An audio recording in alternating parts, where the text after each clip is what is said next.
தற்போதைய செய்தியை பார்க்கிறோம். தமிழக அரசு பள்ளிகளில் எத்தனை கழிப்பறைகள் உள்ளன என்பது குறித்த பட்டியலை வழங்குமாறு உயர்நீதிமன்ற மதுரை கிளை ஆணை பிறப்பித்திருக்கிறது. குறிப்பாக மதுரையில் அரசு பள்ளிகளில் போதுமான கழிப்பறைகள் ஏற்படுத்த உத்தரவிட வேண்டும் என்று கோரப்பட்டிருந்த வழக்கை விசாரித்த நீதிபதிகள் இந்த ஆணையை பிறப்பித்திருக்கிறார்கள்.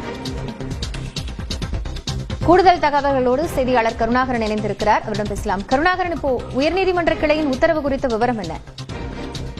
காயத்ரி, அதாவது தமிழகத்தில் உள்ள அரசு பள்ளிகளில் சில பள்ளிகளில் போட்டி போட்டுக்கொண்டு மாணவர்கள் சேரக்கூடிய பள்ளிகளில் வரிசையில் மதுரை உயர்நீதிமன்றம் அருகே உள்ள ஒத்தக்கடை அரசு மேல்நிலைப்பள்ளி, பெண்கள் மேல்நிலைப்பள்ளியும் ஒன்றாகும். இந்த பள்ளியில் 3000 மாணவிகள் படிக்கிறார்கள். அவர்களுக்கு தேவையான கழிப்பறைகள் இல்லாத சூழலில் மாணவிகள் சிரமப்படுகிறார்கள்.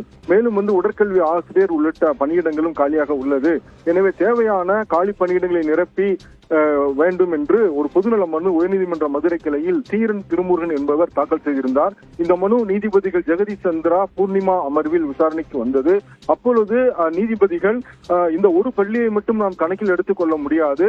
எனவே தமிழகத்தில் உள்ள அரசு பள்ளிகளில், குறிப்பாக பெண்கள் பள்ளிகளில் மொத்தம் எத்தனை பள்ளிகள் உள்ளது, ஒவ்வொரு பள்ளியிலும் உள்ள மொத்த மாணவ மாணவிகள் எவ்வளவு, அவர்களுக்கு ஏற்ற கழிப்பறைகள் உள்ளதா, ஒவ்வொரு பள்ளியிலும் உள்ள கழிப்பறைகள் எவ்வளவு, பயன்பாட்டில் உள்ளது எவ்வளவு, மேலும் அந்த ஒவ்வொரு பள்ளியிலும் உள்ள தூய்மை பணியாளர்கள் எண்ணிக்கை எவ்வளவு உள்ளிட்ட புள்ளி விவரங்களை பள்ளி கல்வித்துறை இயக்குனர் தெளிவாக பதில் மனு தாக்கல் செய்ய வேண்டும் என்று கூறி இந்த வழக்கு விசாரணையை ஒத்திவைத்து உத்தரவிட்டனர். காயத்ரி. கருணாகரன், இது குறித்த விவரங்களுக்காக